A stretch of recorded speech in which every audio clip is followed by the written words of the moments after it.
everyone, it's me, Robert, also known as the 4835, back for another review because it is now, not counting this week, 4 weeks until Auto Assembly. Wow, it's getting closer and my excitement it's getting more and more every day, so yeah, it's nice. And first of all, last week's video, the pre-AA video I did, wow, I am quite over the moon. Well, I mean, I didn't expect that so many people would watch it or make responses out of it, and the amount of people who's also made responses to Matt Timey's video is amazing. It does show that together these things do bring us together, and I look forward to seeing every single one of you at AA this year. And I do apologise in advance because there is so many new people coming this year. There's so many people from last year, from veterans, that I got talked to.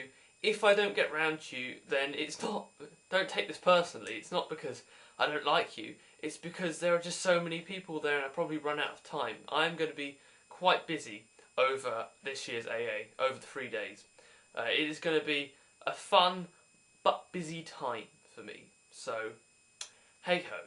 But today we will be reviewing Transformers Cybertron, or Galaxy Force, Jetfire.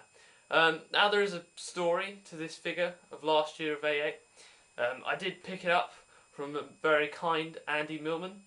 If you don't know who he is, Cobra Commander TFW on YouTube. Yeah, I have told this story numerous amounts of times, and if you want to hear the long version, go and watch my pre-AA or after AA haul last year. Yeah, go and watch that. But basically, I brought it off him for an astonishing amount of price. And yeah, I got a free movie long arm in the process, which was awesome because I just said about the podcast, the Moonbase 2, which is rocks, and they're grateful that they're still going. So yeah, today I'm reviewing it, and hopefully I do the toy justice. So, first of all, a little bit about his bio. Jetfire is second in command to the Autobots. Throughout the whole of the Unicron trilogy, he was second only to Optimus Prime. Although he's professional and businesslike, he does have a down-to-earth friendliness, which you can see throughout the show, especially when he's talking to the children or the human characters within Cybertron, or Galaxy Force, depending on what one you want to call it. And he's very cautious, especially when it comes to the well-being of the humans. He doesn't like to take unnecessary risks that could cause them harm. For instance, in Cybertron, several episodes they want to go to the jungle planet for some reason, because it's a new planet. They're annoying kids from Transformers TV show. They want to go explore despite the dangers, and Jetfire's the one who says, no, you shouldn't, you should stay back here until the actual planet is safe. And yeah, that really sums up Jetfire's character, really. He was in nearly every single episode of Transformers Cybertron. He was the one who went to Earth in the first place, scan the different forms, vehicle forms of Earth, so that the Autobots can take them forms and basically be exiled because of the black hole was affecting Cybertron. And he helped to fight against Starscream when he was powered with with the power of Primus, when he was like huge coming out of the volcano. He also helped to defend Primus when Primus awakened, and to defeat Galvatron. And once that had happened, Optimus Prime and the other Autobots left to chart unexplored territory in space, and Jetfire was the one who was left in charge of Cybertron. So yeah, and I have been getting into Cybertron a lot recently. I've been watching it over the past month, and I have to say it's a very good TV show. But I will talk about that more later. First of all, let's have a look at the figure. So here is Jetfire in his AUG mode, and as you can see, it is this very nice human cargo plane. It is based off a certain model, but I'm not that much into planes, so I don't know what it is. If you really want to know, go and look at Wikipedia. But yes, huge, massive, bulky cargo plane, and this figure is really bulky. It is heavy. This is plastic for you. This is chunky, thick plastic. This is the good old days before the recent decrease in the plastic quality. This is when we're at an all-time high of Transformers, and the paint scheme is lovely. Now, this is the Galaxy Force version. and so the Takara version. So obviously the paint is bound to be that much better. And for me, it has this lovely finish, this lovely metallic finish, especially over the grey and the green on the top here. It is wonderful to look at. And yes, it's a bit dusty, but overall, it's just so nice to look at. And again, detail continues on the bottom there where you put the Cyberplanet key in, and just on the sides generally, underneath the wings, which you can move up and down. You can pose the wings if you want. Why you would want to do that, I'm not sure. Normally I just leave it like this because it looks the best. I mean, yeah, you can't really do much more about that.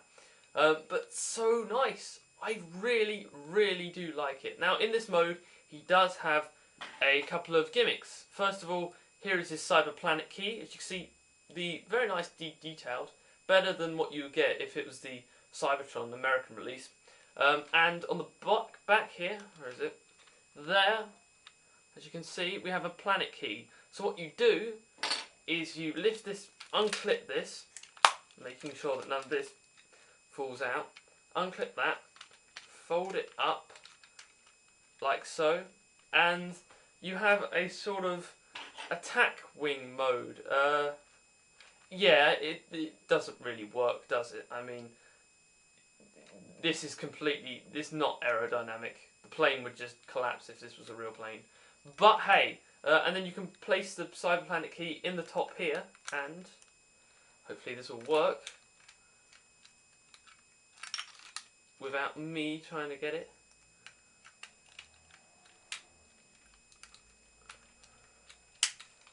Voila!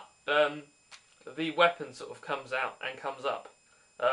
And now normally when this would happen, lights and sounds would work. However, I don't have any batteries in here because, frankly, I can't be bothered to listen to the horrible lights and sounds that this figure is known to have. But yeah, it's slightly weird.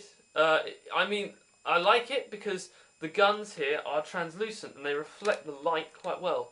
I don't know if there's going to be able to see it, but it really reflects the light. Very nice. And I suppose you can keep it in the back. If I could clip this in. Oh, God. Very stiff, this figure. Aha, okay. Yeah, so you can keep it in like that as some extra thrusters on the back of his plane mode. It's not the worst Cyberplanet key gimmick I've ever seen, but it's redundant on this figure. For the pure reason that he has loads of other weapons, and he's a cargo plane, so why you would need this huge weapon at the back, don't ask me, I don't know. They just wanted to put something in there. But yeah, and simply fold it back up, just push this in, and fold the guns in. There we are, back to thrusters. And yeah, the thrusters on the back have, again, this lovely translucent red. And there is red throughout the whole of this figure, on the thrusters, on the front, which is just a normal painted red, and on the Autobot symbol, on the cab, which is very nice. And he does roll. He has wheels. He does. I don't have a flat surface to put it on, but trust me, he does roll. So overall, this is very nice. And for me, this is one of my childhood figures come true, because I used to look at this figure, well, not this figure, but the Cybertron version of him in the shops and go, I really like the look of that plane mode. And now I have it in my hand, and I'm proud to say it is everything I thought it was. And yes, he does have visible head syndrome, but hey, I can look over the fact. So, now that we've looked at his Auto mode, let's have a look at his transformation. So, as usual, while I am transforming Jetfire, I will briefly talk about more of his character and of Cybertron, because I've been heavily getting into Cybertron recently, and it's very good. I never took an interest in Cybertron before, for the pure reason that I preferred Armada, because for me Armada had a better storyline. But Cybertron's story is very well written. And here's a point, an example. The other day I was watching an Armada episode. One of the last episodes I have to watch, because I've watched all of them now. I believe it's the one after when Prime dies and they're all trying to recuperate, and Hotshot's being a bit of a dick. trying to recuperate. But I was watching that and I was like, oh, this is alright, I suppose. It's just not that bad. And some parts of it, I just really thought of turning it off. That's how bad it got. And for me, that's never happened with Armada. I've always been a huge, huge Armada fan. And then I went and watched Cybertron and was like, wow, this is 10 times better. This is so good. It really is. And I think what helps in that, A, the children. In Cybertron, you have 3 kids. They aren't as annoying as Energon's kids. Energon, as Kicker in Energon, who was just, let's face it, he was so annoying. Don't get me started on that. It annoys me. And then you had the 3 kids in Armada who were, they were pretty annoying. I think the best is Cybertron because they do help. And yes, in some episodes they say stuff where you're like, oh, look, it's the annoying kids that we all know and love, or should I say hate. I hate. But yeah, they do play a significant part in it, and it's just nice to see. And I mean, the thing about Cybertron is the whole TV show is focused around them on a quest, I suppose. Or as Swerve would say, we're going on a quest. That's a good episode. That's a good comic. No, but it's basically them trying to look for the 4 cyber planet keys, which, when put into the Omega Lock, they will stop the black hole from consuming Cybertron and the rest of the planets in our cosmos.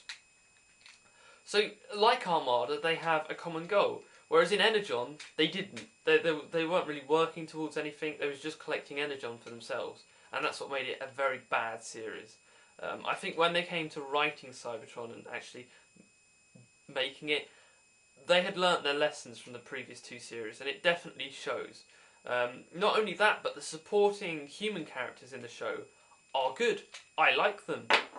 They are developed. I mean, let's face it, in Armada you only saw other humans for 1 episode, and that was the parents of the kids. In Energon, you basically saw the families of Kicker and some of the kids from Armada, and they didn't really do much, and they were annoying. But in Cybertron, you have is he FBI agent? I don't know. He's some sort of secret agent. You have this professor who's working her life to try and see if there's aliens out there, and of course she meets the Transformers and etc. And then of course you do have the families, but the supporting characters work so much better. They do, and I can stand them a bit better than I can the other 2 series, which is strange, I know. And finally, the actual Transformers themselves, much, much better in terms of writing. Okay, point example. Starscream. Starscream in Cybertron is written a hell of a lot better than in Energon. I wouldn't say than in Armada, because in Armada he got a lot of character development. But in Cybertron, he's from the start, he is trying to plot against Megatron. However, he knows that trying to take him on first off would just be stupid. So he waits. He builds up his power until he actually has the energy and power to defeat him. And you also have so many other characters come into it. I mean, Cybertron has a huge amount of cast. You have all the Autobots and Decepticons from Cybertron. Then you have all of the bots from the Speed Planet. All of the, I suppose you call Beastformers from the Jungle Planet. And then you have all the bots that came in between, and the bots from the Gigantic Planet, or is it Giganton, or something like that. But yeah, huge amounts of cast. And their little transformation sequence during the show, in which whenever they transform, they have a transformation sequence, which is a hell of a lot like how you transform this guy. It is, in fact, we all know that the Unicron trilogy was just there to basically advertise the toys, and these little transformation sequences do that. You can see.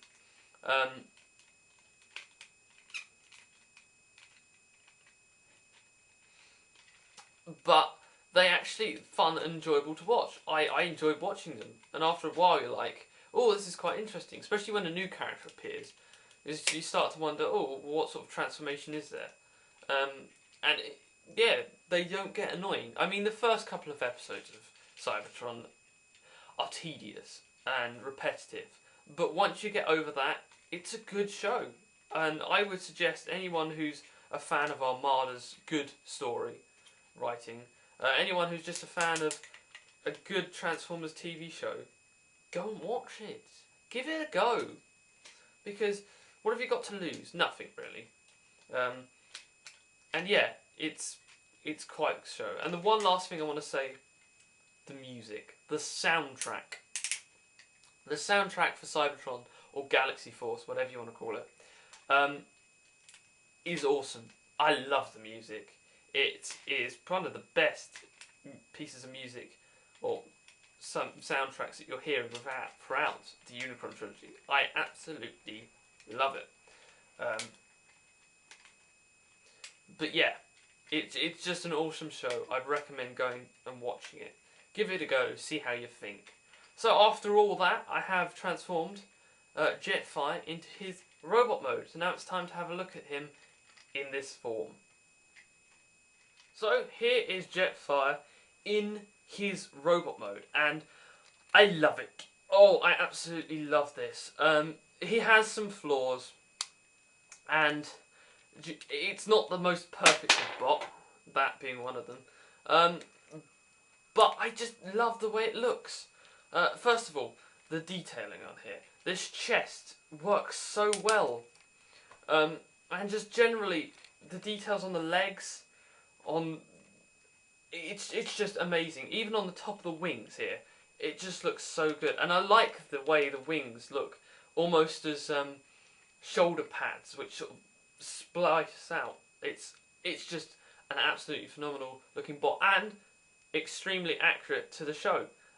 In fact, I think this is mainly how the model looked. Of course, he does have this, which, yeah, many people say, oh, I don't like this figure because he's got a huge gaping hole within him. And I mean, if you put the arms down, then you don't really see it, but I mean, if the arms are up, then yeah, you kind of see that there's a huge hole there. But hey, it's a Cybertron figure. What are you going to do about it? Now, my figure is not complete, and I only realised this today when I was looking back at it. As you can see, I have got the missile for one of his guns there, but I haven't got the missile for the other gun. So, AA this year, that's what I'm going to be looking for, because I'm not a completist, but I do like the look of him in his jet mode with both of these guns on. In his robot mode, I don't really care because the guns are just guns, frankly. But yeah. So, articulation. His head is on... Actually, I'll move this down first of all so you can get in closer, because the head sculpt is absolutely divine on here. Yeah. There's the head. Really, really nice. As you can see, painted well. Slight bleed of paint, but that's because it is quite an old toy. And his head is on a ball joint. It can look up, it can look down. It can go like that, but that's only due to transformation. But yeah, a huge, nice range of movement. His shoulders can rotate up like that, which I don't know why you would want to do that, because it serves no purpose at all. They can also just move up like that. Again, why you want to do that, I don't have a clue. I normally leave it like this so that they're sort of just splayed out like that. His hands, or his arms, have the most articulation here. They can move along like this on quite a nice ratchet joint. Move up and in. His hand can, if you move this back, ratchet forward on this. Oh, look at that! That's a nice ratchet joint. It can also swivel like so, and his hands can also, his move slightly. So yeah, a good range of articulation, especially considering how old this toy is. And you can get that into quite a good pose, like so. Now, he does have waist articulation, which it's limited, but it can move slightly. However, most of the articulation of this figure is in his legs. Okay, his legs can move backwards and forwards, like so. They can move out most of the way, so he can do a high kick. He can swivel, like so.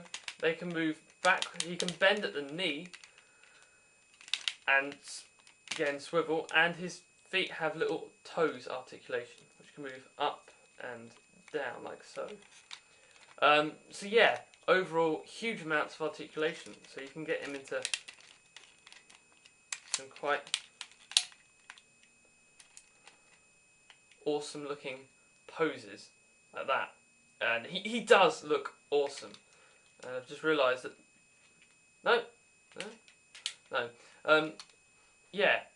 now there is one problem. When you try and put this figure up, he does tend to fall back, and that is because of this huge massive piece on his back, which, as you know, is the whole gimmick where the lights and sounds are, the Cyberplanet key, etc. And it does still work in this mode. They do still flip up. However, it doesn't tab in. It just sort of rests, and you can put it down like that, but it just adds to the weight of him, so he tends to just fall back because he has so much weight. Now this, you can balance it out by making his hands move forward to try and balance the weight, but generally it doesn't work. I mean, he's most of the time he's stable if you get him in a right pose. However, some poses he will fall over, but that's just a common flaw with the figure. Also, he has these little rockets here on the side. They do spring out in transformation. It just adds a lovely little extra bit to him. So yeah, that's Jetfire really. A very, very nice toy. I absolutely love it. You have to get this. This is one of the better figures of Cybertron. Actually, I can't really say that, can I? Because I haven't. This is my only second Cybertron figure I own. Hey ho, I still recommend picking this figure up if you can find it. It's so good. It's huge amounts of articulation. Lovely paint. Get the Galaxy Force version if you can, because the paint scheme is so much better. But if not, the Cybertron version is still fine. And yeah, he is just a quite awesome character. I mean, any pose you get him in, he looks so cool in. It's just, I absolutely love this. I love this character. I love this figure. So yeah, overall, get this. It is a good figure. And finally, before I finish this review today, there's one last thing I want to have a look at. His box, because normally I don't show off the boxes, but here is his box. And as you can see, because it's Galaxy Force, the boxes tend to be that much better. So you've got the picture of the planet here, of Cybertron, and for each different character, that would change depending on what planet they came from. You've also got a little round window here, or is it here, where the Cyberplanet key would be shown. And you've got some nice artwork as well on the side of the character. That's actually the CGI model used in the show, I believe. So it's nice. Come around the side, you've got more pictures of him. On the back, you have a nice scene with all the other characters you can buy from Cybertron or Galaxy Force. And then you've got this about his gimmick. And on the bottom, on the top, you've got transformation. And on the bottom, you've got again the other CGI model. So I really like these boxes. This is definitely a box I'll keep. I don't really keep boxes of Transformers, but this is one that's very special. And yeah, his name in Japan is Dreadrock. Don't ask me how they got that name, I'm not sure. But it's Japan for you. Yeah, so that has been my review of Transformers Galaxy Force / Cybertron, Jetfire or Dreadrock, whatever you want to call him. I hope you've enjoyed this review, and stay tuned next week when I'll be reviewing another figure to carry on my countdown of auto-assembly. I'll definitely be looking for Cybertron figures at AA. I can tell you that much for certain. And I may be buying some off of Cobra Commander. I'm still deciding yet. But until next week, goodbye all. I'll see you then. Bye guys.